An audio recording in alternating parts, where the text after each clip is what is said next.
30 വയസ്സ് കഴിഞ്ഞെങ്കിൽ ഇതൊന്ന് കേൾക്കണം. കാരണം ഈ പ്രായത്തിലാണ് നമ്മുടെ തലച്ചോറ് ഒന്നുകൂടെ കൂടുതൽ ശക്തമാവുന്നത്, അല്ലെങ്കിൽ പതിയെ പതിയെ ദുർബലമാവുന്നത്. വെറും 4 കാര്യങ്ങൾ ശ്രദ്ധിച്ചാൽ നമുക്ക് നമ്മുടെ മനസ്സിനെ അഥവാ തലച്ചോറിനെ ശക്തമായ ഒന്നാക്കി മാറ്റാം. ഏറ്റവും ആദ്യത്തെ കാര്യം ബേസിക്സ് ഒന്ന് ശരിയാക്കുക എന്നുള്ളതാണ്. എന്തൊക്കെയാണ് ബേസിക്സ്? നല്ല ഭക്ഷണം, കൃത്യമായ ഉറക്കം, വ്യായാമം. നമ്മുടെ ഫോക്കസ്, ഓർമ്മ, എനർജി എല്ലാത്തിൻ്റെ അടിത്തറ ഈ ബേസിക്സ് ആണ്. രണ്ടാമത്തെ കാര്യം, പുതുതായി എന്തെങ്കിലും എപ്പോഴും ചെയ്യുക.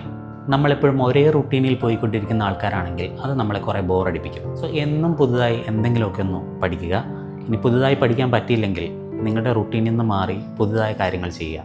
ഇത് ബ്രെയിനിനെ ചെറുപ്പമായിട്ട് നിലനിർത്തും. മൂന്നാമത്തെ ഇമ്പോർട്ടൻ്റ് ആയിട്ടുള്ള കാര്യം, ഫോണിൽ നിർത്താതെയുള്ള സ്ക്രോളിംഗ്. ഇത് കണ്ടിന്യൂസ് ആയി ചെയ്തുകൊണ്ടിരുന്നാൽ നമ്മുടെ ബ്രെയിനിൽ ഒരുപാട് ബഹളങ്ങൾ ഉണ്ടാക്കും. നല്ല ചിന്തകൾക്കും തീരുമാനങ്ങൾക്കും ബ്രെയിനിന് കുറച്ച് സ്വസ്ഥത വേണം. നാലാമത്തതും അവസാനത്തേതുമായിട്ടുള്ള കാര്യം, ശാന്തമായിട്ടിരിക്കാൻ പഠിക്കുക. ദിവസവും ഒരു 10 മിനിറ്റ് കണ്ണടച്ചിരുന്ന ശാന്തതയെ നിങ്ങൾ അനുഭവിക്കണം. 30കളിലെ നിങ്ങളുടെ ഏറ്റവും സൂപ്പർ പവർ ഈ ശാന്തതയാണ്.